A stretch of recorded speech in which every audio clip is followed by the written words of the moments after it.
parábolas de la sabiduría y la insensatez. 10. 5 mujeres insensatas y sus amigas. Mateo 25 2.1-13. Entonces el reino de los cielos será semejante a 10 vírgenes que tomando sus lámparas, salieron a recibir al esposo. 5 de ellas eran prudentes y 5 insensatas. Las insensatas, tomando sus lámparas, no tomaron consigo aceite, mas las prudentes tomaron aceite en sus vasijas, juntamente con sus lámparas. Y tardándose el esposo, cabecearon todas y se durmieron. Y a la medianoche se oyó un clamor: aquí viene el esposo, salid a recibirle. Entonces todas aquellas vírgenes se levantaron, y arreglaron sus lámparas. Y las insensatas dijeron a las prudentes: danos de vuestro aceite, porque nuestras lámparas se apagan. Mas las prudentes respondieron diciendo: para que no nos falte a nosotras y a vosotras, id más bien a los que venden, y comprad para vosotras mismas. Pero mientras ellas iban a comprar, vino el esposo, y las que estaban preparadas entraron con él a la boda, y se cerró la puerta. Después vinieron también las otras vírgenes, diciendo: Señor, Señor, ábrenos. Mas él, respondiendo, dijo: de cierto os digo, que no os conozco. Velad, pues, porque no sabéis el día ni la hora en que el Hijo del Hombre ha de venir. Un signo de que nuestro Señor se rebajó a la debilidad humana es que su predicación, a menudo, apelaba a los motivos más bajos de sus oyentes. Quiero decir que solía apelar al abyecto interés personal. Por ejemplo, cuando hacía un llamado al discipulado, decía: ¿qué aprovechará al hombre si ganare todo el mundo, y perdiere su alma? Marcos 8:36. Esa declaración se basa en el simple cálculo de las ventajas y las desventajas de una manera de actuar. Quizá hubiéramos preferido que dijera: sígame porque eso es lo correcto, o sígame porque el Dios soberano lo exige. Pero aunque habría podido decir eso, hace otro llamamiento. Este es el modo de salvarte la vida, que tanto valoras, es el modo de ser aprobado en el juicio de Dios. Asimismo dice: guardaos de hacer vuestra justicia delante de los hombres, para ser vistos por ellos, de otra manera no tendréis recompensa de vuestro Padre que está en los cielos. Mateo 6:2.1. En ese versículo, el incentivo para la acción correcta es la recompensa. Otro caso por el estilo: porque si perdonáis a los hombres sus ofensas, os perdonará también a vosotros vuestro Padre Celestial, mas si no perdonáis a los hombres sus ofensas, tampoco vuestro Padre os perdonará vuestras ofensas. Mateo 6:2.14-15. Hay una categoría especial de tales incentivos en las parábolas de la sabiduría y la insensatez: las 5 vírgenes prudentes y las 5 insensatas. Mateo 25:2.1-13. El rico necio, Lucas 12:2.16-21, el mayordomo infiel, Lucas 16:2.19, y los constructores sabios e insensatos, Lucas 6:2.46-49. En esas historias, nuestro Señor muestra que muchos de sus oyentes eran insensatos en términos de su propio interés, y los empuja a un camino más sabio. En la primera historia, las 5 vírgenes insensatas se pierden la fiesta de boda, lo cual no tenían ningún deseo de hacer. Querían asistir, pero se la perdieron, y la culpa era puramente suya. Jesús previene a sus oyentes contra tal insensatez. El rico necio quería divertirse, pero se perdió la felicidad eterna debido a una preocupación insensata con los bienes de este mundo. El administrador sagaz era más sabio a su manera, que muchos que pretenden ser personas de Dios, porque pensó en el futuro. La lección de los constructores insensatos, que construyeron sin fundamento, y los constructores sabios, que construyeron su casa sobre la roca, es evidente. En cada una de estas historias, el Señor retó a sus oyentes a ver la vida en términos de la eternidad y planificar en consecuencia. Una diferencia esencial. La historia de las 10 vírgenes es una obra maestra, como ha sido reconocido por estudiantes de la Biblia, y otros, desde hace mucho tiempo. Es realista en sus detalles y conmovedora en su aplicación. Además, cuanto más uno profundiza en la misma, tanto más profundas son sus lecciones. Jesús cuenta que 10 mujeres jóvenes fueron invitadas a una boda. 5 eran prudentes, y 5, insensatas. Las mujeres prudentes mostraron su sabiduría al pensar en la posible demora del novio. Llevaron aceite adicional para sus lámparas, para que estuvieran listas cuando él viniera. Las mujeres insensatas omitieron hacer eso. Mientras esperaban, todas se durmieron. De repente, se alzó el grito de que el novio venía. Las prudentes se levantaron y despabilaron sus lámparas. Las demás reconocieron que se les había acabado el aceite y pidieron un poco prestado. No dijeron las prudentes: puede que no haya suficiente para ustedes y para nosotras. Más bien, vayan a los que venden aceite y compren más para sí mismas. Las mujeres que no estaban preparadas salieron, pero mientras no estaban, vino el novio, y las que estaban listas entraron con él a la fiesta. Se cerró la puerta. Más tarde las vírgenes insensatas volvieron y encontraron la puerta trancada. Signo de exclamación abierta. «Ábrenos la puerta», gritaron. Pero el novio dijo: «No las conozco». El Señor concluyó diciendo: «Velad, pues, porque no sabéis el día ni la hora en que el Hijo del Hombre ha de venir». Mateo 25 2.13. La historia es una obra maestra, no cuesta ver sus enseñanzas más importantes. Esto es cierto, especialmente, con su enseñanza principal, la enorme diferencia entre las mujeres sabias y las insensatas. En muchos sentidos, eran iguales. Pero en su preparación o falta de la misma, eran antítesis perfectas. Y sobre esa diferencia, gira la lección de la historia. Vale la pena ver en qué eran iguales las mujeres. En primer lugar, las 10 habían sido invitadas a la fiesta. Quizá muchas no habían recibido invitaciones, pero cada una de esas mujeres había recibido una y, por tanto, cada una tenía razón al esperar una celebración memorable cuando viniera el novio. En segundo lugar, cada una había respondido a la invitación a la boda. Algunas quizá hayan hecho caso omiso de esta o la hayan desdeñado, como pasó con los habitantes de la ciudad, en una de las otras parábolas de Jesús, Mateo 22 2.1-14. Pero no fue así en el caso de estas mujeres. Habían recibido la invitación y habían respondido con gozo, el cual demostraron esperando la aparición del novio. En tercer lugar, todas claramente tenían algún afecto e incluso amor al novio. Eso fue lo que las había llevado al punto en que la historia comienza: 10 vírgenes, tomado sus lámparas, salieron a recibir al novio, versículo 1. En cuarto lugar, a pesar de su afecto, todas se durmieron mientras tardaba el novio. Pero de repente él vino y, al instante, se desvanecieron las semejanzas y se reveló la diferencia esencial. 5 tenían aceite en sus lámparas, y 5 no. 5 estaban listas, y 5 no. Hay muchos en la iglesia que cuadran con la descripción de nuestro Señor, pues, por supuesto, la parábola se aplica a la iglesia.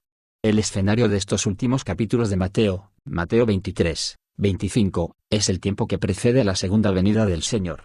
Así que debemos decir, basados en la parábola y en nuestra propia observación, que hay personas en la iglesia que han escuchado la invitación de Cristo, que han respondido en cierta medida, y de quienes tal vez se pueda decir que aún sienten afecto por Jesús, pero que todavía no están listos para encontrarse con Él. Son buena gente de la iglesia. Nunca se les ocurriría decir una palabra contra Jesús. Pero no han nacido de nuevo.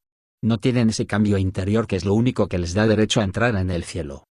Así se ha de entender el aceite en la historia.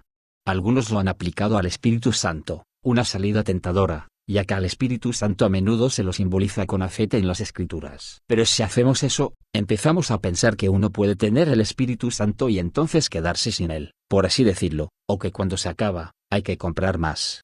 Es mejor considerar el aceite simplemente como una preparación interior. En apariencia, las mujeres eran iguales. La diferencia crucial y determinante estaba adentro. Spurgeon obviamente pensaba de la misma manera. Escribió en uno de sus sermones: un gran cambio tiene que ser hecho en usted, mucho más allá de lo que pueda lograr con sus propias fuerzas, antes de entrar con Cristo a la boda. En primer lugar, debe ser renovado en su naturaleza, o no estará listo. Debe ser limpiado de sus pecados, o no estará listo. Debe ser justificado en la justicia de Cristo, y debe ponerse el traje de boda de Él, pues de otra manera no estará listo. Debe ser reconciliado con Dios, debe ser hecho semejante a Dios, o no estará listo. O, en los términos de la parábola delante de nosotros, debe tener una lámpara, y esa lámpara debe ser alimentada con aceite celestial, y debe continuar ardiendo intensamente, pues de otra manera, no estará listo. Ningún hijo de la oscuridad puede entrar en aquel lugar de luz. Debe ser llevado de la oscuridad de la naturaleza a la maravillosa luz de Dios, pues de otra manera, nunca estará listo para entrar con Cristo a la boda, y para estar con Él para siempre. Por tanto, la primera enseñanza de la parábola es una pregunta: ¿está usted listo? ¿O se encuentra entre las 5 mujeres insensatas que habían recibido la invitación, respondido a ella, y que tenían alguna forma de afecto hacia el novio, pero que no estaban preparadas por dentro? Debe encontrarse entre las prudentes que, aunque igualmente se habían dormido, estaban listas. De esa distinción depende el destino de su alma. Un momento de crisis. La segunda enseñanza de la parábola, que ya hemos insinuado, es que la diferencia entre la condición de las sabias y la de las insensatas fue revelada por la venida del novio. Se reveló en una crisis. Durante los días antes de la boda o la noche que precedía al comienzo de la fiesta, pocos se habrían fijado en que 5 mujeres se habían preparado adecuadamente para la venida del novio y 5 no lo habían hecho. Pero de repente vino el novio, y la distinción se notó de inmediato. Lo mismo sucederá cuando regrese el Señor Jesucristo. Se mostrará que muchos que se han considerado verdaderos hijos de Dios no lo son, y muchos que quizá no hayan sido considerados sus hijos serán revelados como creyentes. ¿Cómo puede saber usted si está en un bando u otro? Para contestar esa pregunta, quisiera hacer una sugerencia que no se encuentra en la parábola misma, pero creo que se deriva de esta. Si es cierto que la crisis del regreso del Señor y el juicio final que se asocia con eso manifestarán la verdadera condición de los que profesan el cristianismo, ¿no es también cierto que se revela su condición verdadera en experiencias de crisis menores, pero aún así reales, en la actualidad? Creo que uno puede prever los resultados del juicio final en la manera en que reacciona frente a la crisis ahora. Un autor lo expresa así: nada revelará más correctamente lo que está en un hombre, que si cae sobre él alguna crisis abrumadora e inesperada. Sea la ruina temporal debido al fracaso de sus cálculos o un desengaño total, sea la entrada del ángel de la muerte a su hogar y la desaparición de su amigo terrenal más allegado y querido, sea su propia postración por alguna enfermedad grave que lo pone cara a cara con su disolución, inmediatamente se despliega el alcance de sus recursos, y enseguida se revela, tanto a otros como a sí mismo, si él es animado por una fe inquebrantable en el Señor Jesucristo y sostenido por la gracia del Espíritu Santo, o si ha venido engañándose todo el tiempo, dependiendo de algún otro apoyo. Andrew Fuller observó con perspicacia que un hombre solo tiene tanta religión como de la que puede disponer en una prueba. Reflexionemos, por tanto, sobre el pasado y analicemos nuestras experiencias en tales tiempos de prueba, como aquellos a los que ya me he referido. Todos los hemos tenido. Todos ya hemos escuchado, en alguna u otra forma, este clamor de medianoche: aquí viene el novio. Pues en cada sorpresa de la clase que he descrito, Jesús venía a nosotros. ¿Cómo lo recibimos entonces? ¿Se apagaron nuestras lámparas? ¿O pudimos despabilarlas y lograr que siguieran ardiendo intensamente? Si por algún suceso de ese tipo descubrimos nuestra absoluta falta de recursos, acudamos ahora a Cristo para que Él nos renueve completamente por su Espíritu Santo y, de ese modo, prepararnos para aquella última y más solemne crisis, cuando sobre las tumbas de los muertos durmientes el arcángel grite: aquí viene el novio, y todos se levanten para estar de pie ante su gran trono blanco. 3 lecciones más. Esta parábola tiene 3 lecciones más que quisiera tratar brevemente. La primera: la vida del Señor Jesucristo en nosotros es intransferible. No quiero decir con eso que una persona salva no pueda ser usada por Dios para llevar el Evangelio a otro, pues eso sucede, por supuesto. Pablo dice que el Evangelio se revela por fe y para fe, Romanos 1:17. Quiero decir que ninguna persona puede vivir por la fe de otra. Usted no puede ser salvo por la vida de Cristo en otro. Muchas personas se engañan pensando así. No tienen verdadera fe en Cristo, pero han sido expuestas a la fe durante años y suponen que, en el momento del juicio de Cristo, podrán apelar a la obra de Dios en la vida de alguien allegado. Signo de interrogación abierta: ¿qué derecho tienes tú a entrar en mi cielo? Bueno, realmente no sé cómo contestar eso, Señor. Pero quisiera hacerte notar a mi madre. Era una mujer piadosa, y aprendí mucho de ella. No te pregunté eso, responde el Señor. Te pregunté: ¿qué derecho tienes tú a entrar en mi cielo? Signo de exclamación abierta: mira mis maestros de escuela dominical, Señor. Eran personas piadosas, con toda seguridad se esforzaron mucho por enseñarme. También oraron por mí. No te olvides de ellos. Jesús responde. Signo de interrogación abierta: ¿qué derecho tienes tú a entrar en mi cielo? Recalco esta idea porque creo que es la interpretación correcta de las 5 mujeres prudentes que se negaron a dar su afeite a las 5 insensatas. Como una historia literal, eso parece poco caritativo. La actitud abnegada habría sido que las 5 mujeres sabias compartieran su aceite, aunque significara que ellas mismas no tuvieran suficiente. Pero la historia no funciona en ese nivel. Enseña cosas espirituales, y en particular, que en el día de la venida de Cristo cada persona debe defenderse sola. La fe de su madre no lo salvará. La fe de su esposa no le será útil. No será salvo por la vida espiritual de su hijo o hija. La pregunta será: ¿dónde queda usted? ¿Está usted vivo en Cristo? ¿Está usted listo? La segunda lección: no se pueden recuperar las oportunidades perdidas. Las mujeres insensatas salieron a comprar aceite. Pero el novio venía en ese momento, y ya era demasiado tarde para ellas. El tiempo para comprar aceite había pasado. Así será cuando Cristo regrese para el juicio. Los que estén listos serán llevados a la fiesta de boda, y los que no estén listos serán dejados afuera. ¿No es usted salvo? Si no, este momento es su oportunidad. No diga: me volveré a Cristo más tarde. Me arrepentiré después que disfrute de algunos años más de pecado. Siempre hay tiempo para Jesús. Usted no sabe eso. Hoy podría ser la última vez que escuche el Evangelio.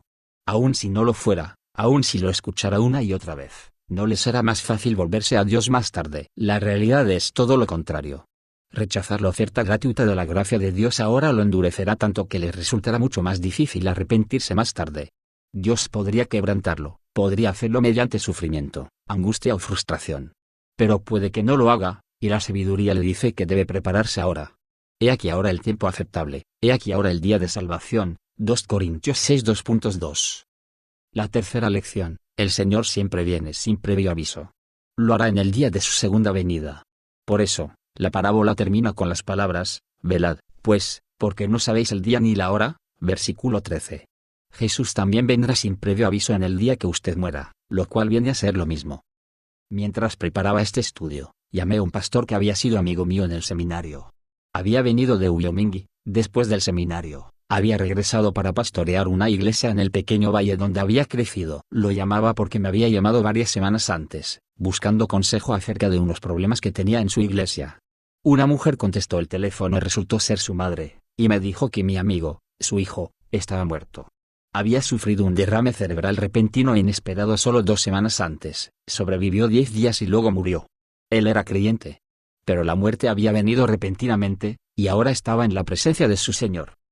¿Es Jesús el Señor de usted? Asegúrense de ello, si no está seguro. Y vele, porque no sabe el día ni la hora en que será llamado a encontrarse con Él. 11. El rico necio. Lucas 12 2.13-21. Le dijo uno de la multitud: Maestro, di a mi hermano que parta conmigo la herencia. Mas él le dijo: Hombre, ¿quién me ha puesto sobre vosotros como juez o partidor?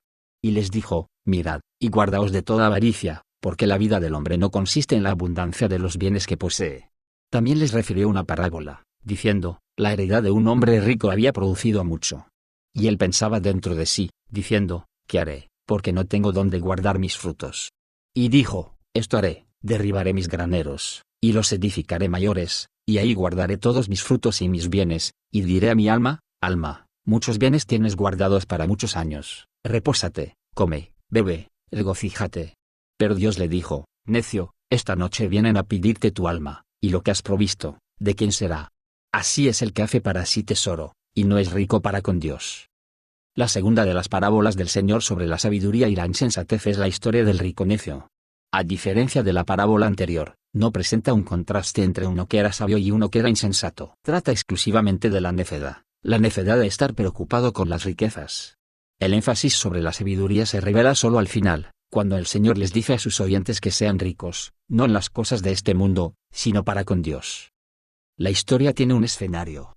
En esta oportunidad, mientras Jesús enseñaba, alguien interrumpió groseramente para decir que su hermano se había negado a partir una herencia con él y para pedirle a Jesús que le dijera a su hermano que la compartiera. La exigencia estaba completamente fuera de lugar, como Jesús señaló. Él no era un juez en Israel. Había tribunales para resolver tales cosas. Pero en vez de dejar pasar el incidente, Jesús previno contra estar tan preocupado con las posesiones materiales que se excluyen los intereses espirituales. Mirad, dijo, y guardaos de toda avaricia, porque la vida del hombre no consiste en la abundancia de los bienes que posee. Versículo 15. Esa declaración en sí es suficiente para una meditación larga y seria, particularmente por personas que viven en nuestra cultura moderna, donde a menudo es cierto lo contrario. Medimos el valor de un individuo, en gran parte, por sus posesiones. Pero el Señor no se detuvo en ese punto.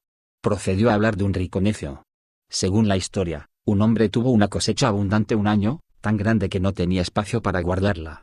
Pudiera haber distribuido el excedente a los pobres, eso podría ser lo que Jesús sugiere, pero no lo hizo. Más bien, dijo: Esto haré, derribaré mis graneros, y los edificaré mayores, y ahí guardaré todos mis frutos y mis bienes, y diré a mi alma: Alma, muchos bienes tienes guardados para muchos años, repósate, come, bebe, regocíjate. Versículos 18-19. Esa era sabiduría mundana, la clase que practican muchos hoy día. Pero Jesús dijo que Dios consideraba eso el colmo de la locura. Pero Dios le dijo: Necio, esta noche vienen a pedirte tu alma, y lo que has provisto, ¿de quién será? Versículo 20. El Señor concluyó diciendo: Así es el que hace para sí tesoro, y no es rico para con Dios. Versículo 21. Abuso de las riquezas. No hay muchos lugares en la Biblia donde Dios llama a alguien necio, así que es interesante que aquí señale que preocuparse por las cosas es una necedad. En el Antiguo Testamento, al hombre que dice que no hay Dios, o sea, el ateo, se lo llama necio, Salmo 14.1, 53.1. Por tanto, si a ese materialista rico se lo llama necio, lo coloca en la mismísima compañía de los que niegan la existencia de Dios. En realidad, hay una conexión obvia, pues sean cuales sean sus opiniones intelectuales, el hombre que funciona como el necio de la parábola de Cristo es un ateo práctico después de todo. ¿Por qué era necio ese hombre? Hay varias razones. En primer lugar, abusaba de las riquezas que Dios le había dado.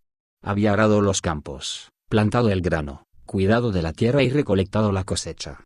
Lo había hecho él mismo. Las riquezas eran suyas, y no tenía ninguna responsabilidad hacia nadie. Pero Jesús no veía así el asunto. Él no dijo, un hombre trabajó muy duro y acumuló una gran fortuna. Dijo, la heredad de un hombre rico había producido mucho, versículo 16. Sin duda quería decir que la prosperidad del hombre era de Dios, quien hizo la tierra y prosperó la cosecha. Es cierto que el hombre había trabajado duro. Pero sin la bendición de Dios, hubiera podido sufrir añulo o sequía, y se hubiera quedado sin ninguna cosecha. La bendición del rico era de Dios, pero él no comprendía eso. Consideraba que las riquezas eran suyas sino de Dios. Sí, por tanto, abusó de ellas. Pensaba que todo era para él, así que las almacenó, sin acordarse de nadie más. Necesitamos decir otra cosa en este punto. Ese hombre abusó de sus riquezas al no ver que le habían venido de Dios. Ese era un error grave. Pero es común, ya que las riquezas suelen producir una distorsión de exactamente ese tipo.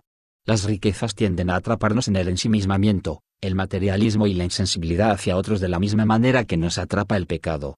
Si no fuera así, ¿por qué habría dicho Jesús, es más fácil pasar un camello por el ojo de una aguja, que entrar un rico en el reino de Dios? Mateo 19:24.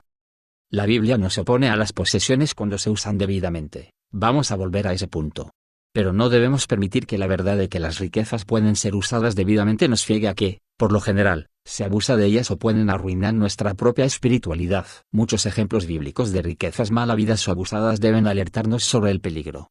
En el libro de Josué, se nos relata el pecado de Acán, que causó la derrota de los ejércitos de Israel en Ai. Israel había salido victorioso en Jericó y había dedicado el botín de la batalla a Dios, como él pretendía. Pero hubo una mancha en la victoria. Durante la batalla, Acán había dado con un manto babilónico, 200 siclos de plata y un lingote de oro. Porque los había codiciado, los había escondido en su tienda. Fue una cosa pequeña, pero fue desobediencia a Dios e hizo que Israel fuera derrotado en su siguiente combate. Josué 7. Salomón permitió que el amor a la opulencia le arruinara la vida. Ananías y Zafira le mintieron al Señor acerca de dinero, fingiendo que habían dado a la iglesia el precio completo de una venta, mientras que en realidad se habían quedado con una porción. Murieron. Hechos 5. Pablo escribió en una de sus cartas acerca de un hombre llamado Demas que, por amor a este mundo, lo había desamparado. 2 Timoteo 4:10. Vemos lo mismo hoy día cuando la gente pone una casa y su cuidado ante la necesidad de la enseñanza bíblica y, por tanto, corta la grama un día domingo cuando debe estar en la iglesia. O los hombres se esfuerzan mucho en amasar una fortuna, o parte de una, mientras desatienden a sus familias y la vida espiritual esencial de su hogar. Con razón Pablo le dijo a Timoteo que raíz de todos los males es el amor al dinero. 1 Timoteo 6:10. La Biblia no enseña que el dinero en sí es malo ni que las cosas en sí producen el mal. La falta se encuentra en los que lo usan. Antes que Dios creara a Adán y Eva, creó un inmenso mundo de cosas agradables y útiles para ellos. Estas cosas estaban destinadas a nuestro uso en todas las formas alegres y constructivas. Pero cuando el hombre pecó, las cosas que habían de serle útiles usurparon el lugar de Dios en su corazón. Así comenzó a pelear, robar, timar y hacer un sinfín de otras cosas para poseerlas. Hoy día, cuando una persona se entrega a Dios y permite que le dé una nueva dirección en la vida, comienza el proceso de quitar las cosas que ocupan el centro de la vida, y Dios es restituido al trono. En la historia de la Iglesia, hubo almas sensibles que reconocieron los males que acompañan las posesiones y que procuraron eliminarlos quitándolas. Usando el ejemplo de la iglesia primitiva en Jerusalén, que por un tiempo hizo un fondo común con sus posesiones y distribuyó a los que tenían necesidad, estos cristianos arguyen contra el derecho de propiedad privada y a veces hasta abogan por una forma de comunismo cristiano. Eso no es correcto. Si algunos cristianos se sienten dirigidos por el Señor a vender sus posesiones y dar a otros, particularmente en un tiempo de necesidad, es una gran bendición. Pero ese no es un ejemplo que todos los cristianos deben imitar. Lejos de condenar la posesión de propiedad privada, la Biblia en realidad da por sentado que es correcta. Por ejemplo, el 8º mandamiento dice, no hurtarás, Éxodo 20:15. Eso enseña que no debo tomar cosas que pertenecen a otra persona, y él tampoco debe tomar las mías. En la historia de Ananías y Zafira mencionada anteriormente, Pedro dijo, cuando le hablaba al esposo, Ananías, ¿por qué llenó Satanás tu corazón para que mintieses al Espíritu Santo, y sustrajeses del precio de la heredad, reteniéndola, no se te quedaba a ti? Y vendida, ¿no estaba en tu poder? ¿Por qué pusiste esto en tu corazón? No has mentido a los hombres, sino a Dios. Hechos 5:2.3-4. En esa declaración, aunque Pedro está exponiendo la hipocresía de Ananías, indirectamente reconoce el derecho a la propiedad privada y dice que Dios no exige que nadie se deshaga de esta. Si alguien pregunta, pero, ¿no le ordenó el Señor al joven rico que vendiera lo que tenía y diera a los pobres? La respuesta es que no se lo dijo a María, ni a Marta, ni a Lázaro, ni a Juan el Evangelista ni a Zebedeo. Se lo dijo al joven rico, cuyo impedimento principal para seguir a Cristo se encontraba en sus posesiones, lo cual demostró al apartarse. Para tal persona, y hay muchas hoy día, ceder sus posesiones sería la bendición más significativa de su vida. Regalar sus bienes sería aún mejor. Sin embargo, eso no quiere decir que las posesiones en sí sean malas ni, en realidad, que la pobreza sea una forma particularmente bendecida del cristianismo. No, en ese aspecto de la vida cristiana, la solución verdadera no se encuentra en la acumulación ni la renuncia de las riquezas. Se encuentra en el uso debido y la valoración debida de las cosas que Dios ha proporcionado. En otras palabras, no se nos llama a que renunciemos a las cosas, sino a que las usemos bajo la dirección de Dios para la salud y el bienestar de nosotros mismos y nuestras familias, para ayuda material a otros y para promover la verdad de Dios. Las posesiones perecerán. Sin embargo, el abuso de sus riquezas no fue la única razón por la que Dios llamó al rico necio. En realidad, ni siquiera es la razón principal. La razón principal por la que el hombre era necio es que permitió que su preocupación por las riquezas eclipsara la preocupación mucho más importante que debía tener por su alma. Ese era mal negocio, incluso desde una perspectiva mundana, porque las posesiones son bienes perecederos, mientras que el alma está diseñada para morar con Dios para siempre. Dije al comenzar con las parábolas de la sabiduría y la insensatez que nuestro Señor, de modo característico, apelaba al interés personal. Sin embargo, creo que de todas esas formas de apelar, no hay ninguna que presente el asunto a un nivel tan bajo como esta parábola.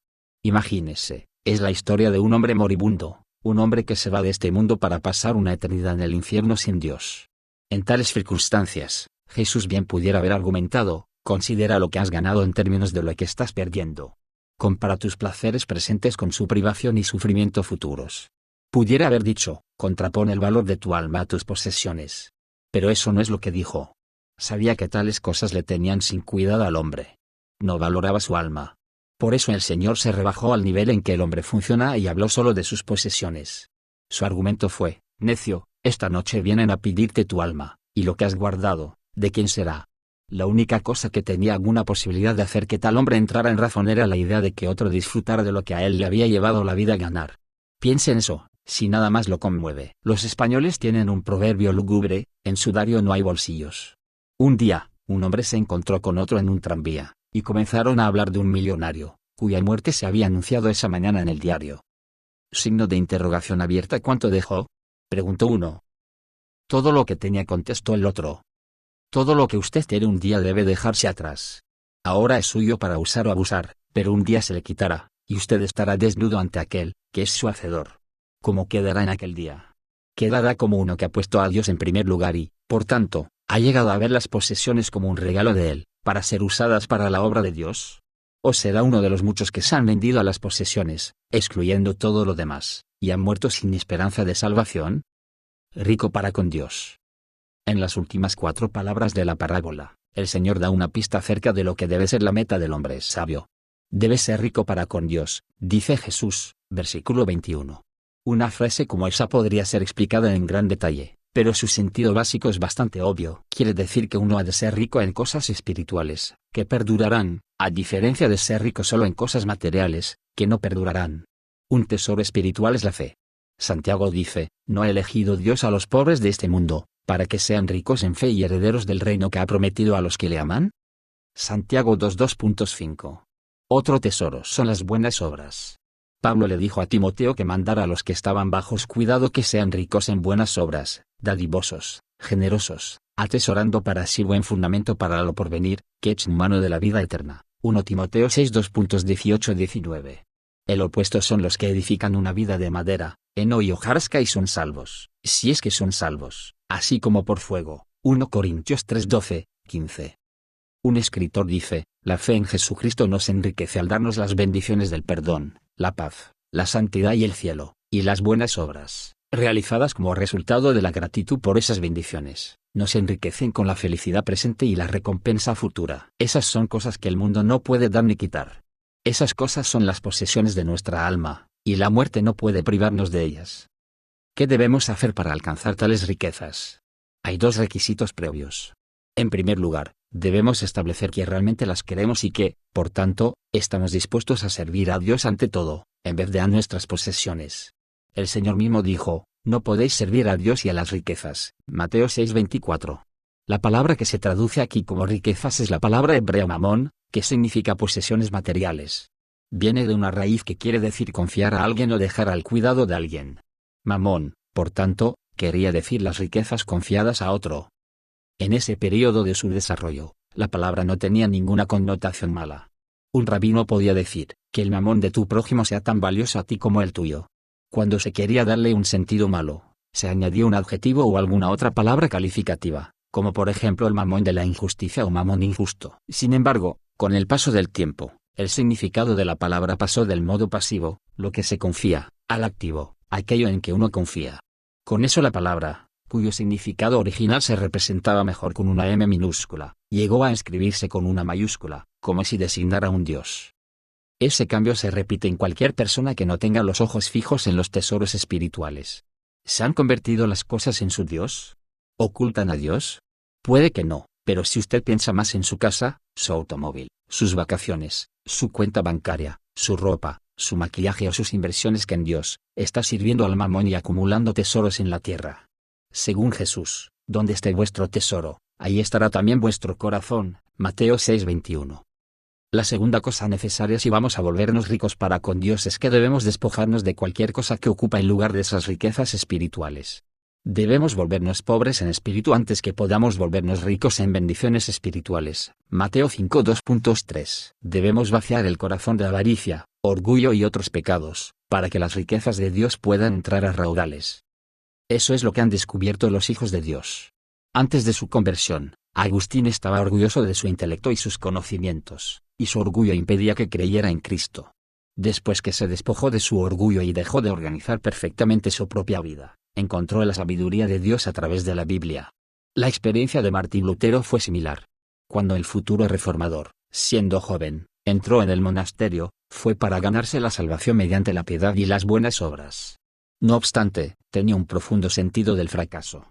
Después que reconoció su propia incapacidad de agradar a Dios y se despojó de todo intento por ganarse la salvación, el Señor le tocó el corazón y le mostró el camino verdadero. Un himnista ha escrito: pero aunque no pueda cantar, ni contar, ni conocer la plenitud de tu amor, mientras estoy aquí abajo, mi propia vasija libremente traigo. Oh tú, que eras del amor el manantial viviente, llena mi vasija. Soy una vasija vacía, ni un pensamiento, ni mirada de amor jamás te traje a ti, pero puedo venir una y otra vez a ti, con el único ruego del pecador, tú me amas. Una vasija vacía. Eso es lo que usted debe ser si Dios ha de llenarlo de la vida de Cristo y hacer posible que viva por Él, incluso en el uso de sus posesiones. 12. El mayordomo infiel. Lucas 16:2.19. Dijo también a sus discípulos: había un hombre rico que tenía un mayordomo, y éste fue acusado ante él como disipador de sus bienes. Entonces le llamó, y le dijo: ¿qué es esto que oigo acerca de ti? Da cuenta de tu mayordomía, porque ya no podrás más ser mayordomo. Entonces el mayordomo dijo para sí: ¿qué haré? Porque mi amo me quita la mayordomía. Cavar, no puedo; mendigar, me da vergüenza. Y ya sé lo que haré para que cuando se me quite la mayordomía, me reciban en sus casas. Y llamando a cada uno de los deudores de su amo, dijo al primero: ¿cuánto debes a mi amo? Él dijo: 100 barriles de aceite. Y le dijo: toma tu cuenta, siéntate pronto, y escribe 50. Después dijo a otro: ¿y tú, cuánto debes? Y él dijo: 100 medidas de trigo. Él le dijo: toma tu cuenta, y escribe 80. Y alabó el amo al mayordomo malo por haber hecho sagazmente, porque los hijos de este siglo son más sagaces en el trato con sus semejantes que los hijos de luz. Y yo os digo, ganad amigos por medio de las riquezas injustas, para que cuando éstas falten, os reciben en las moradas eternas. El pecado atrapa a la gente en la indiferencia de manera que a menudo se vuelve más necia que los animales, en cuanto a su autopreservación. Los gansos y otras aves van al sur cuando se acerca el invierno. Los roedores almacenan comida para el invierno. Algunos animales hibernan. Pero los seres humanos actúan de una manera que saben que es necia y, de modo característico, no hacen previsiones adecuadas para el futuro. Sin embargo, hay algunas excepciones a eso, y una de las parábolas de Cristo trata precisamente sobre una persona de ese tipo. Era el mayordomo, o administrador de propiedad, de un hombre rico, el tipo de administrador que Eliezer habría sido para Abraham, o José para Potifar. Se dice de Potifar que dejó todo lo que tenía en manos de José, y con él no se preocupaba de cosa alguna sino del pan que comía. Génesis 39 2.6. El hombre de la historia de Cristo tenía esa clase de autoridad, pero, a diferencia de José o Eliezer, que eran modelos de integridad, ese hombre era deshonesto. Estafaba a su amo, y la historia comienza con la revelación de su deshonestidad. El amo lo llamó y le preguntó: ¿qué es esto que oigo acerca de ti? Da cuenta de tu mayordomía, porque ya no podrás más ser mayordomo. Lucas 16 2.2. El mayordomo se enfrentaba a una crisis. ¿Qué iba a hacer? Hizo un balance de la situación y concluyó que no tenía las fuerzas para hacer trabajo manual y que era demasiado orgulloso para mendigar. Así que ideó un plan que reducía la deuda de todos los que le debían algo a su amo. Un deudor debía 100 barriles de aceite de oliva. Los redujo a 50. Otro debía 100 medidas de trigo. Las hizo 80. Suponía que al hacer eso, se ganaría tanta simpatía de los deudores de su amo, o los implicaría tanto en su deshonestidad, que cuando perdiera su trabajo, lo cual era seguro, ellos lo recibirían en sus casas. Entonces Jesús dijo: y alabó el amo al mayordomo malo por haber hecho sagazmente, porque los hijos de este siglo son más sagaces en el trato con sus semejantes que los hijos de luz. Y yo os digo, ganad amigos por medio de las riquezas injustas, para que cuando éstas falten, os reciban en las moradas eternas. Versículos 8-9. Pensamiento claro. Esta parábola ha sido un problema para muchos lectores porque se han imaginado que nuestro Señor está elogiando la deshonestidad. Pero por supuesto, eso no es lo que Jesús está haciendo. Aún en la historia, no es el Señor el que pronuncia las palabras de elogio, sino el amo, y aún entonces el elogio solo es por la sagacidad del hombre deshonesto. De una sola manera nos presenta al mayordomo como ejemplo, y esa es su capacidad de ver lo que venía y hacer planes en consecuencia. En esa única característica, aunque con toda seguridad distaba mucho de ser elogiable en otras áreas, era muchísimo más sabio que incontables personas que quizá nunca hayan estafado nada a nadie, pero que no hacen planes para el momento en que cada una deba rendir cuentas ante Dios. Cuando analizamos la sagacidad que mostró el administrador, la encontramos en 4 esferas. En cada una, es un modelo para los necios de este mundo.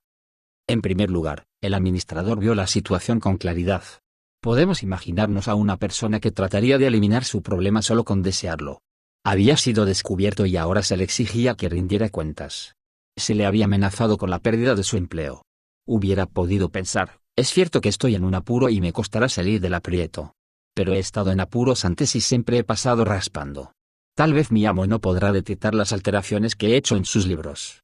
O, incluso si las detecta, quizá tendrá lástima de mí y no me despedirá después de todo. O posiblemente el administrador se habría sentido tan paralizado por la idea de comparecer ante su amo, libros entre manos, que se habría negado a pensar en absoluto en su problema. Quizá trataría de eliminarlo tan solo con desearlo. Pero no fue así. Cuando fue enfrentado por su amo, supo inmediatamente que el juego se había acabado. No podía ocultar su deshonestidad, y el único remedio que le quedaba era hacer planes para el futuro lo mejor que podía. Si el Señor estuviera explicando en detalle los puntos de la parábola, podría decir en esa coyuntura: sería bueno si todas las personas pudieran ver la situación con tanta claridad como ese mayordomo deshonesto. Todos ustedes son mayordomos de lo que Dios les ha confiado. Están desperdiciando sus posesiones. Un día deberán rendir cuentas. Piensen en cómo les irá en ese día y prepárense. Una cosa que me consterna acerca de tantas personas hoy es el pensamiento atolondrado sobre temas fundamentales que, por voluntad propia, promueven y aceptan. Es parte del relativismo de nuestra época que muchos estén bien dispuestos a tener corriendo por su cabeza al mismo tiempo varios conceptos contradictorios entre sí sobre cualquier tema. Nunca parecen considerar que sea sabio o siquiera necesario finalmente poner esas cosas en orden. Según tales personas, puede que haya un Dios, pero también puede que no. Si existe, puede que sea personal o puede que no. Puede que se haya revelado o puede que no. Jesús quizás sea la revelación suprema de este Dios. O por otra parte, alguna otra figura religiosa podría ser una revelación suprema. La muerte de Jesús puede haber sido necesaria, o puede que no lo fuera. La fe en Jesús puede ser el camino de la salvación, o puede que no. Puede haber un cielo, pero también hay buenas razones por las que probablemente no exista. Las personas que permiten tal confusión no simplemente son indecisas, se contradicen en sus acciones. Es decir, a veces funcionan como si hubiera un Dios que se ha revelado en Jesucristo. Pero otras veces actúan como si no existiera o como si su existencia fuera uno de los hechos más insignificantes de su vida. Eso es lo realmente increíble, que las personas puedan funcionar de modo tan contradictorio. Si usted está haciendo eso, lo exhorto a aprender del administrador deshonesto y a pensar con claridad. Tome en cuenta estas alternativas. 1. Si no hay ningún Dios, dicto mis propias leyes y puedo hacer lo que quiera. Pero por supuesto, en ese caso la vida no tiene más significado del que yo pueda darle, y no hay nada más allá. Si hay un Dios, soy hecho por Él y le debo lealtad y adoración. Mi problema comienza cuando me doy cuenta de que no he hecho eso y que, por tanto, debo de haberlo contrariado muchísimo. 2. Si hay un Dios, ese Dios o se ha revelado o no lo ha hecho. Si no lo ha hecho, a efectos prácticos estoy en la misma situación en que estaría si no hubiera ningún Dios. Por otra parte, si Dios se ha revelado, y tenemos todo el derecho a esperar que lo hizo, tengo la obligación de buscar esa revelación y dirigirme a Él. Mi problema es agravado por ese deber, porque no lo he buscado. Al contrario, he huido de Él y he tratado por todos los medios de apartar de mi vida su presencia e influencia. 3. Jesús puede ser simplemente otro maestro religioso. Si es así, sus enseñanzas pueden ser usadas o no, según se muestren útiles o poco útiles. Pero si Él es más que un maestro religioso, si es Dios venido en carne humana, como afirmó, sus enseñanzas exigen más que un examen casual. Exigen creencia y obediencia. Estoy en apuros aquí porque no he creído en Él ni lo he obedecido. 4. Si Jesús no es Dios, su muerte y sus enseñanzas acerca de su significado carecen de importancia, aunque obviamente eran importantes para Él. Pero si es Dios, su muerte es de suma importancia. Enseñó y hay que creerle si es Dios, que nadie jamás será salvo si no cree que Él murió en su lugar para satisfacer la justa ira de Dios contra el pecador. Eso quiere decir que si no he creído en Jesús como mi Salvador, estoy destinado a sufrir por mis propios pecados cuando finalmente comparezca ante Dios para rendir cuentas de todo lo que he hecho o dejado de hacer. 5. Si hay un cielo y un infierno, es por sentido común e inteligencia que debo hacer todo lo posible para obtener el primero y evitar el último. ¿No es posible pensar claramente sobre tales asuntos? ¿No puede usted poner en orden los asuntos, sacar sus propias conclusiones y entonces actuar? No vaya por ahí, con la cabeza en las nubes y los pies en ambos bandos, Dios y el diablo. Dios mismo los reta a pensar con tal claridad. Precisamente ese tipo de reto les dio a los israelitas cuando trataban de adorar tanto a Jehová como a Baal. Elías construyó un altar en el monte Carmelo y retó a los sacerdotes de Baal a hacer lo mismo. Después que se construyeron los altares, se añadieron los sacrificios. Todo estaba ahí menos el fuego, y el único Dios verdadero Jehová o Baal, lo enviaría. Jehová respondió con un fuego tan intenso que no solo el sacrificio, sino también la madera, las piedras, la tierra y el agua fueron deconsumidos por él. Eso fue después que Elías había pronunciado el gran reto: ¿hasta cuándo claudicaréis vosotros entre dos pensamientos? Si Jehová es Dios, seguidle, y si Baal, id en pos de él. 1 Reyes 18:21. Ese es el reto que se le presenta hoy. No vacile entre dos opiniones. Medítelo detenidamente. Si Dios es Dios, sírvalo. Pero si no, pues siga a un Baal de su elección y descubra el fin que ha preparado para sus discípulos. Interés por el alma. La segunda esfera en que el administrador deshonesto nos es recomendado por su sagacidad es en su interés por el futuro. Podemos imaginarnos que un hombre de su calaña podría percibir muy claramente cuál sería el resultado de su carrera deshonesta. No se engañaría pensando que el amo lo perdonaría o que podría lograr salir del apuro mediante embaucamiento. Sabría que se había acabado el juego. Pero quizá no le importara. Con cierta actitud ¿y qué? Podría decir, que pase lo que pase. Me he divertido. Fue magnífico mientras duró. Voy a enfrentarme a lo que suceda encogiéndome de hombros. Ese no fue su enfoque. Le importaba lo que sucedería y, como resultado, hizo previsiones rápidamente para el futuro. ¿Alguna vez ha conversado con un agente de seguros? Si no, su primera conversación podría ser abrumadora en el sentido de que nunca habría creído las clases de cosas por las cuales puede, y según el agente, debe, asegurarse. Casi todos sabemos del seguro de vida, pero hay otros tipos. Existen el seguro por discapacidad, seguro médico, seguro dental, seguro de automóvil, en varias categorías, seguro de propietario de casa, incendio, robo, daño a terceros, seguro de hipotecas, y otras variedades. Puesto que las compañías de seguros todavía están abiertas y parecen estar prosperando, es de suponer que muchas personas se están asegurando contra toda clase de calamidades, la mayor parte de las cuales nunca sucederá. Pero no se interesan lo suficiente por sus almas como para asegurarse contra la única cosa que, con toda seguridad, sucederá: deben morir, encontrarse con Dios y rendir cuentas. Recuerde la parábola anterior en que Dios le dice al agricultor rico: necio, esta noche vienen a pedirte tu alma, y lo que has provisto, ¿de quién será? Lucas 12:20. Prepárese para encontrarse con Dios. El administrador deshonesto también es un ejemplo para nosotros porque hizo previsiones para lo que sabía que venía. O sea, no solo vio la situación con claridad y se interesó por el resultado, sino también hizo algo al respecto. En términos espirituales, diríamos que, de acuerdo con su ejemplo, aquel que ahora entiende que debe encontrarse con Dios y que sabe que no está preparado no debe escatimar esfuerzos por prepararse. Debe buscar enseñanza cristiana, aprender lo que Dios ha hecho por su salvación y, entonces, creer en el Señor Jesucristo como su Salvador, pues la salvación depende de lo que Jesús ha hecho.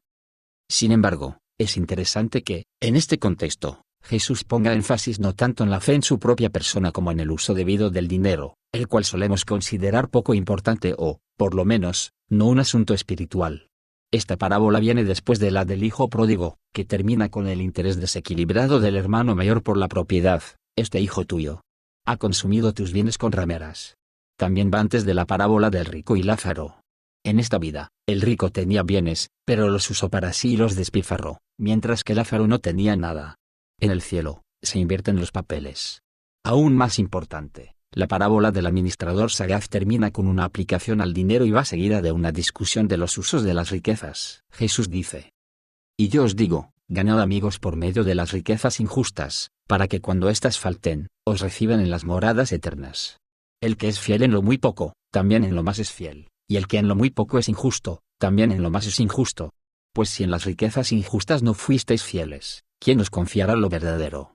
Y si en lo ajeno no fuisteis fieles, ¿quién os dará lo que es vuestro? Ningún siervo puede servir a dos señores, porque aborrecerá al uno y amará al otro, o estimará al uno y menospreciará al otro. No podéis servir a Dios y a las riquezas. Lucas 16 2.9-13.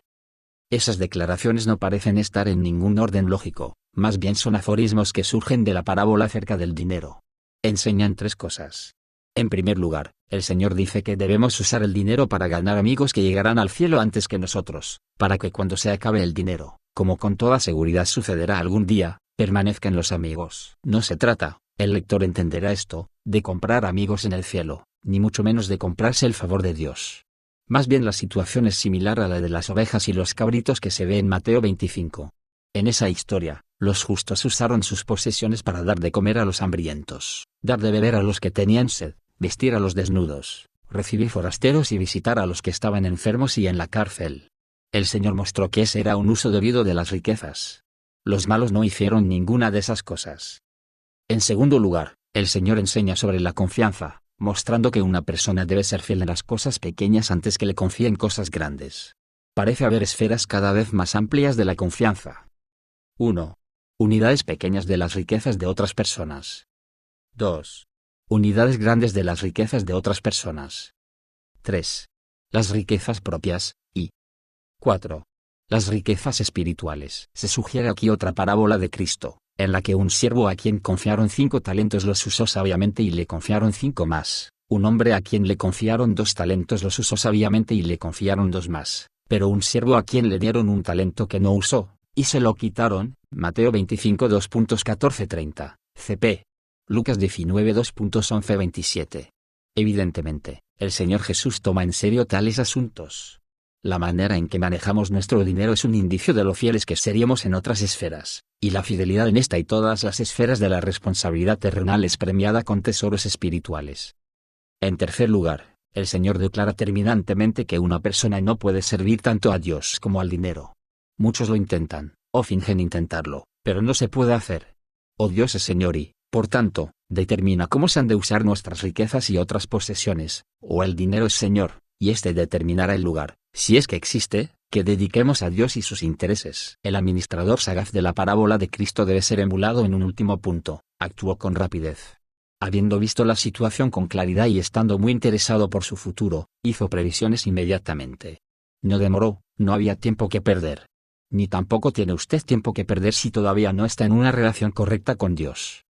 El profesor John Gerstner cuenta que un día él y su esposa estaban en Cachemira y volvían a casa en un barquito que acababa de pararse al lado de un junco muy grande, a la orilla. Mientras estaban sentados allí, otro barco pasó y un poco de agua los salpicó. El dueño de la casa flotante se agitó mucho y les hizo señas para que salieran. Gerstner, absolutamente indiferente, le dijo a su esposa: «Ya ves lo excitable que es esta gente. Nos mojamos un poquito, y uno pensaría que era una catástrofe». El hombre siguió haciendo señas frenéticamente. Gerstner contestó: «Está bien, cura, no hay problema». Por fin, el dueño se perturbó tanto que dejó de hablar su dialecto, que no habían podido comprender, y gritó: «No bien». La pareja norteamericana cayó en la cuenta y rápidamente salió trepando al junco. Entonces el dueño les tiró a su nieto y salió de un salto, y cuando se volvieron el barco donde habían estado, había desaparecido. La corriente lo había tragado. Si hubieran demorado un momento más, se habrían ido a pique con él. Ese es el mensaje: usted no está bien. Mientras más pronto ve eso, más pronto se volverá de sus propios esfuerzos por alcanzar la salvación, a la provisión que Dios mismo ha hecho en Jesucristo, y saltará de la destrucción asegurada a sus fuertes brazos. 13. Constructores sabios e insensatos. Lucas 6 2.46-49. ¿Por qué me llamáis, Señor, Señor, y no hacéis lo que yo digo? Todo aquel que viene a mí, y oye mis palabras y las hace, os indicaré a quién es semejante. Semejante es al hombre que al edificar una casa, cavó y ahondó y puso el fundamento sobre la roca, y cuando vino una inundación, el río dio con ímpetu contra aquella casa, pero no la pudo mover, porque estaba fundada sobre la roca. Mas el que oyó y no hizo, semejante es al hombre que edificó su casa sobre tierra, sin fundamento, contra la cual el río dio con ímpetu, y luego cayó, y fue grande la ruina de aquella casa. Nunca he conocido a nadie que haya construido una estructura de valor permanente sin ningún cimiento, y supongo que es natural, ya que hacer eso sería el colmo de la locura. Pero es extraño, en vista de eso, que tantas personas construyan su vida espiritual sin fundamento y, por tanto, sean llevadas por los primeros vientos fuertes de la adversidad. Nuestro Señor debe de haber visto muchas personas así en su época, aun entre los que al parecer eran bastante religiosos.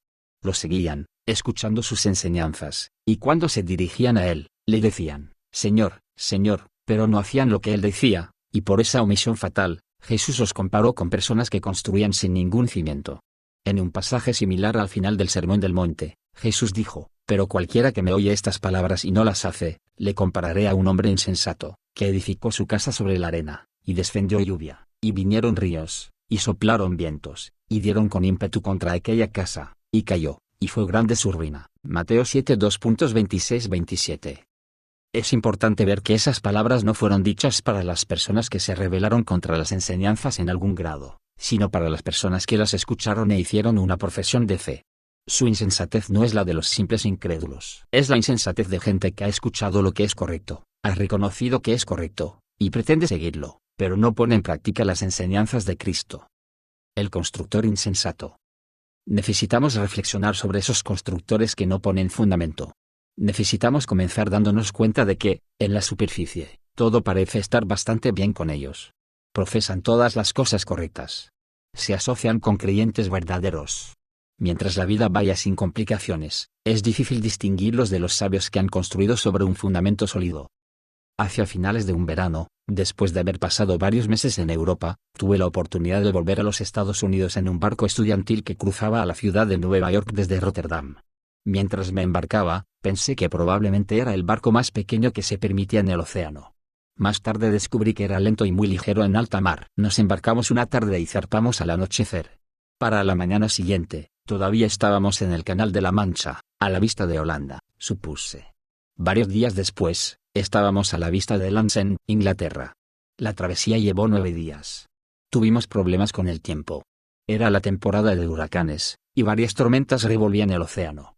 Llegamos a Nueva York después de más de una semana de ser zarandeados como un corcho en una bañera, y percibimos nuestra primera calma verdadera al entrar en el puerto. Fue una experiencia memorable. Llegamos de noche, pero porque no quería perdérmelo, me quedé en la cubierta hasta altas horas de la madrugada. Miré mientras el barco hacía las maniobras para entrar en el canal, echaba anclas y se paraba. Entonces vi aparecer las agujas grises del sur de Manhattan y después el resto del contorno de Nueva York, como montañas en la creciente luz del alba. Pensé en lo sólidas que parecían y en el contraste entre aquellos edificios anclados y mi propia vida sin ancla durante los 9 días anteriores. Durante otro verano, mi familia y yo hicimos un viaje que nos llevó desde Bellinzona, Suiza, hasta Milán, Italia, y luego hacia Venecia por tren, mientras la oscuridad caía sobre el gran valle del Po, del norte de Italia. Tuvimos un viaje magnífico, que incluía una cena suntuosa, y luego llegamos a Venecia a eso de las 12:30 del mediodía. Mientras íbamos por el gran canal bajo el cálido cielo italiano a la Piazza San Marco, donde estaba ubicado nuestro hotel, recuerdo haber tenido una impresión bastante diferente de la que tuve cuando llegué en barco a Nueva York. Venecia se parece en cierta medida a Nueva York. Las dos ciudades son grandes puertos y centros financieros. Cuentan con edificios impresionantes. Pero yo sabía, aún mientras miraba los grandes edificios venecianos, que Venecia se hundía lentamente en las aguas del mar Adriático. La diferencia era que Venecia no tiene fundamentos. Muchas personas son así. Su vida presenta un despliegue magnífico, el cual es, a veces, el objeto de la admiración de otras personas. Pero no tienen el fundamento de la práctica de la enseñanza de Cristo. Spurgeon dijo que hablar sin practicar es una tentación. La tentación común es, en vez de realmente arrepentirse, hablar del arrepentimiento. En vez de creer de todo corazón, decir creo, sin creer. En vez de verdaderamente amar, hablar del amor sin amar. En vez de venir a Cristo, hablar de venir a Cristo, y pretender venir a Cristo, pero sin venir en absoluto. ¿Cuadra una descripción como esa con el cristianismo de usted? De ser así, debe tomar la parábola de Cristo de los constructores sabios e insensatos como una advertencia y atender a los fundamentos de su vida. Debe cavar hondo y no dejar de trabajar hasta que esté anclado en las enseñanzas del Señor. El constructor sabio. A diferencia del hombre insensato que construyó su casa sobre la arena, el Señor también habla de un hombre sabio que construyó sobre la roca. En el Sermón del Monte, Jesús dice de tal hombre: descendió lluvia, y vinieron ríos, y soplaron vientos, y golpearon contra aquella casa, y no cayó, porque estaba fundada sobre la roca. Mateo 7:25. ¿Qué significa construir su casa sobre la roca, o cavar hondo y poner un fundamento? En cada una de esas versiones de la parábola, Jesús está hablando de su enseñanza, pero eso no quiere decir simplemente que hemos de salir y tratar de ser un poco más morales, aun si la moralidad que procuramos practicar es la de Cristo. Eso se requiere, como veremos. Pero hay más, debemos construir sobre Jesús mismo, porque muchas de sus enseñanzas trataban de sí mismo. Desde luego, poner en práctica sus palabras significa, en primer lugar, creer que Él es quien dice ser, y volverse del pecado a la fe en Él como el camino de la salvación. Más aún, ese es el significado más importante de la palabra roca o fundamento en las Escrituras. De modo característico, Dios es su ungido, el Mesías, es la roca. No todos los pasajes bíblicos usan la imagen de ese modo, por supuesto. En 1 Timoteo 6:2.17-19, Pablo habla de las buenas obras como un fundamento. A los ricos de este siglo manda que hagan bien, atesorando para sí buen fundamento para lo porvenir, que echen mano de la vida eterna. Pablo también habla del decreto eterno de Dios en la elección como nuestro fundamento, pero el fundamento de Dios está firme, teniendo este sello: conoce el Señor a los que son suyos. 2 Timoteo 2:19. Pero esas son excepciones, porque para cada uno de los textos de ese tipo, hay muchos más que aplican la misma imagen a Jesús o al Padre. Isaías escribe: por tanto, Jehová el Señor dice así: he aquí que yo he puesto en Sión por fundamento una piedra probada, angular, preciosa, de cimiento estable. Isaías 28:2.16. Pablo declara: sois edificados sobre el fundamento de los apóstoles y profetas, siendo la principal piedra del ángulo Jesucristo mismo. Efesios 2:19-20. Poco después de la resurrección, Pedro le dijo al Sanedrín: este Jesús es la piedra reprobada por vosotros los edificadores, la cual ha venido a ser cabeza del ángulo. Hechos 4:11. Escribió en su primera carta: he aquí, pongo en Sión la principal piedra del ángulo, escogida, preciosa, y el que creyere en él, no será avergonzado. Para vosotros, pues, los que creéis, él es precioso, pero para los que no creen, la piedra que los edificadores desecharon, ha venido a ser la cabeza del ángulo. 1 Pedro 2.67. Ese es el sentido verdadero de la enseñanza de Cristo: si quieres una vida que dure para la eternidad, construye sobre mí. Cantamos: por la justicia de mi Dios, por sangre que Jesús vertió, alcanzo paz, poder, perdón, y cuánto bien me prometió. Que solo Cristo salvase, segura base es de mi fe. Segura base es de mi fe.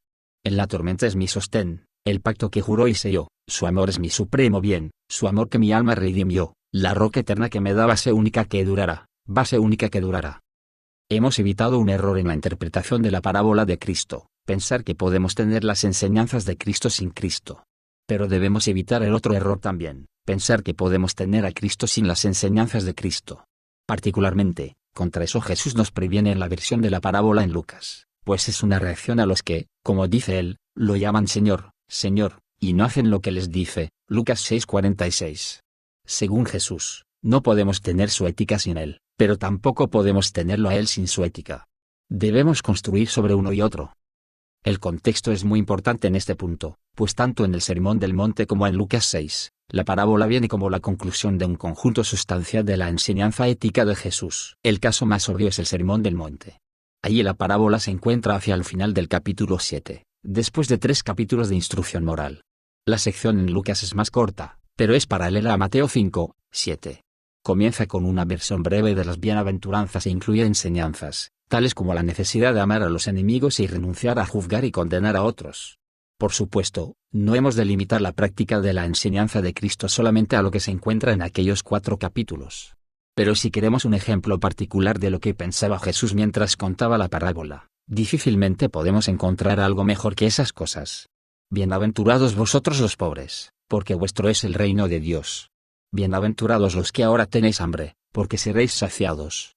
Bienaventurados los que ahora lloráis, porque reiréis. Bienaventurados seréis cuando los hombres os aborrezcan, y cuando os aparten de sí, y os vituperen, y desechen vuestro nombre como malo, por causa del Hijo del Hombre. Lucas 6 2:20-22.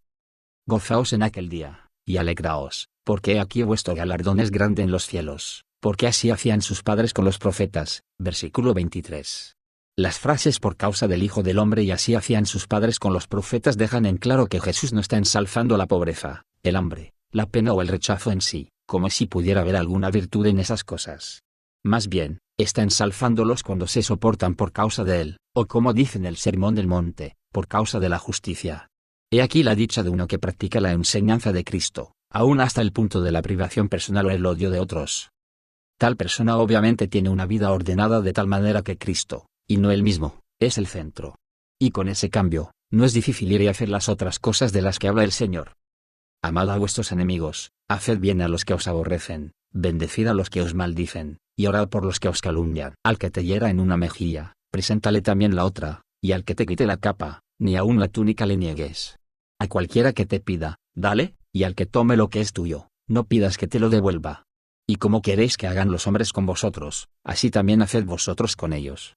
No juzguéis, y no seréis juzgados, no condenéis, y no seréis condenados, perdona, y seréis perdonados. Dad, y se os dará, medida buena, apretada, remecida y rebosando darán en vuestro regazo, porque con la misma medida con que medís, os volverán a medir. Lucas 6 2:27-31, 37-38. Hay suficiente en esos versículos para mantener ocupado durante mucho tiempo a cualquier discípulo de Cristo. La práctica de tales cosas es, precisamente, el interés principal del Señor en esta parábola. La casa permanecerá. La vida que Jesús sostiene ante nosotros no es atractiva a primera vista, pues es absolutamente contraria a la clase de vida egoísta que lleva la gente del mundo, y la mayoría de nosotros. Y seamos realistas, tiene sus desventajas. Hay pena, privación, persecución. Pero hay una gran ventaja que compensa esos inconvenientes. Una vida construida sobre Jesús y sus enseñanzas permanecerá. Permanecerá en las pruebas de esta vida y permanecerá en la eternidad.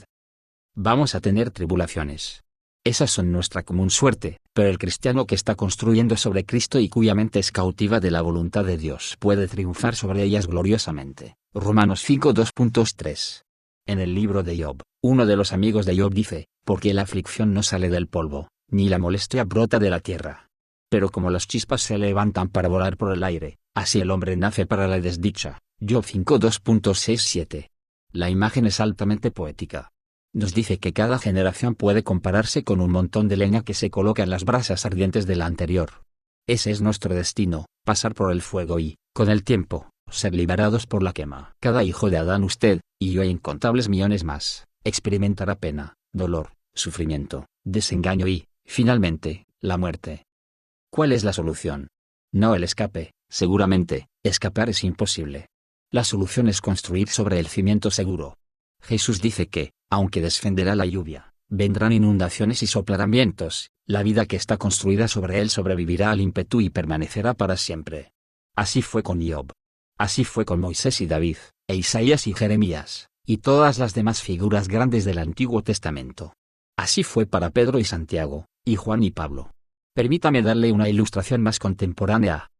El Dr. Joseph Parker de Londres, el célebre predicador inglés, que durante muchos años proclamó la palabra de Dios en el gran templo de la ciudad, cuenta en su autobiografía que hubo un tiempo cuando prestaba demasiada atención a las teorías modernas de su época. Los hombres razonaban, y especulaban y subvaloraban la palabra de Dios, y él se encontraba, mientras leía sus libros y circulaba en sus reuniones, perdiendo contacto intelectualmente con la gran doctrina fundamental de la salvación solo por la sangre expiatoria del Señor Jesucristo. Pero nos cuenta que llegó a su vida la pena más atroz que jamás tuvo que soportar. Su abnegada esposa, a quien amaba tan tiernamente, se enfermó y en unas pocas horas le fue arrebatada. Él no podía compartir su aflicción con otros, y caminando por aquellos cuartos vacíos de su casa con el corazón desgarrándose, su sufrimiento buscaba algún punto de apoyo en la teoría moderna, y no había ninguno. Y entonces dijo, dirigiéndose a sus hermanos de la congregación: mis hermanos, en aquellas horas de oscuridad, en aquellas horas de la angustia de mi alma, cuando lleno de duda y temblando de miedo, me acordé del viejo evangelio de la redención solo por la sangre de Cristo, el evangelio que había predicado en aquellos días tempranos. Apoyé el pie en eso, y, hermanos míos, encontré un apoyo firme. Ahí me mantengo hoy, y moriré descansando sobre esa verdad bendita y gloriosa de salvación solo por la preciosa sangre de Cristo. En ese punto, el Dr. Arria Ironside, de quien he tomado esta ilustración, añade, que solo Cristo salvase, segura base es de mi fe, segura base es de mi fe. Hay un punto final.